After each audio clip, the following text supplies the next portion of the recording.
Tu habites où? J'habite à Paris. J'habite en Algérie. Salut, comment ça va? Bienvenue dans cette nouvelle leçon de grammaire progressive.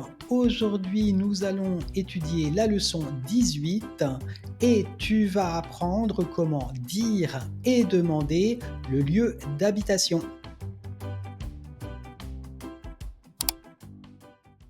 Petite introduction avant de commencer. Dans cette leçon, nous allons utiliser le verbe habiter au présent de l'indicatif. Tu peux trouver la conjugaison de ce verbe dans la description.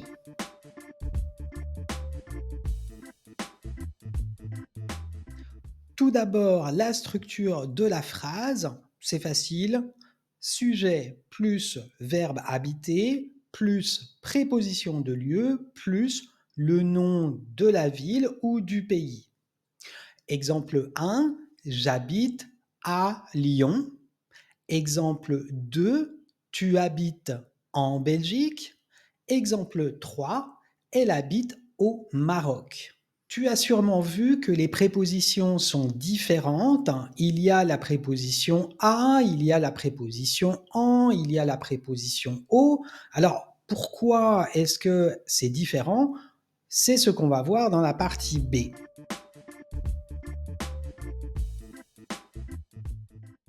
En fait, c'est assez facile. Quand le complément de lieu est une ville, on va utiliser la préposition à. Exemple, j'habite à Lyon. Lyon, c'est une ville, donc on utilise la préposition à. Un autre exemple, tu habites à New York. Exemple 3, elle habite à Tokyo.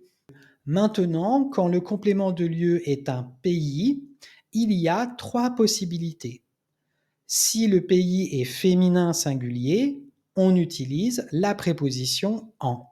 Exemple, j'habite en France, tu habites en Islande, elle habite en Algérie. Deuxièmement, si le pays est masculin singulier, on utilise la préposition au. Exemple, j'habite au Mali, tu habites au Pérou, elle habite au Japon. Et troisièmement, si le pays est féminin ou masculin pluriel, on utilise la préposition au, AUX. Exemple, j'habite aux Philippines, tu habites aux États-Unis, elle habite aux Pays-Bas. Alors, comment est-ce qu'on peut savoir si un pays est féminin singulier, masculin singulier ou bien pluriel?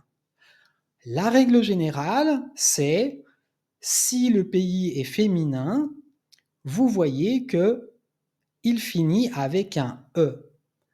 Quand le pays est masculin, le pays ne finit pas avec un E. Et quand c'est pluriel, le nom du pays finit avec un S. Bien sûr, il y a quelques exceptions. Ici, ce sont les pays qui n'ont pas de déterminant, donc ils ne sont pas masculins, ils ne sont pas féminins, ils ne sont pas pluriels. C'est par exemple Cuba, Taïwan et Djibouti. Donc ici, on va utiliser la préposition à. Exemple, j'habite à Cuba, tu habites à Taïwan, elle habite à Djibouti.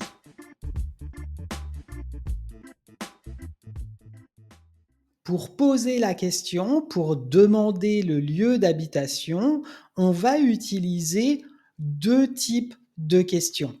Je vous rappelle qu'on a déjà étudié dans la leçon 14 comment poser une question en français. Donc regardez, le lien est dans la description. Le premier type de question, c'est sans est-ce que. Exemple, tu habites où? Sujet, verbe et le mot de la question.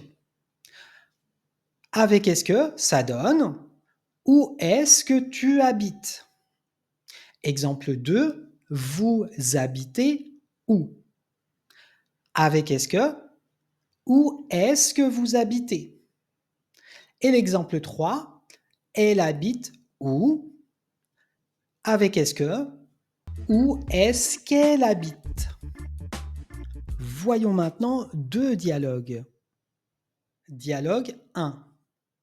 Salut, salut. Tu t'appelles comment? Je m'appelle Sam. Et toi? Je m'appelle Uda. Quelle est ta nationalité? Je suis irlandaise. Et toi? Je suis indonésien. Tu habites où? J'habite à Jakarta, en Indonésie. Et toi? J'habite à Dublin, en Irlande. Enchanté, enchanté. Dialogue 2. Bonjour, bonjour. Vous vous appelez comment? Je m'appelle Moussa. Et vous? Je m'appelle Paola. Quelle est votre nationalité? Je suis argentine. Et vous? Je suis malien. Vous habitez où? J'habite à Bamako, au Mali. Et vous? J'habite à Buenos Aires, en Argentine. Enchanté, enchanté. Voilà, la leçon 18 est finie. La semaine prochaine, il y a la leçon 19 et tu vas apprendre comment dire et demander le lieu d'origine. Merci d'avoir regardé cette vidéo et je te dis à la semaine prochaine. Salut!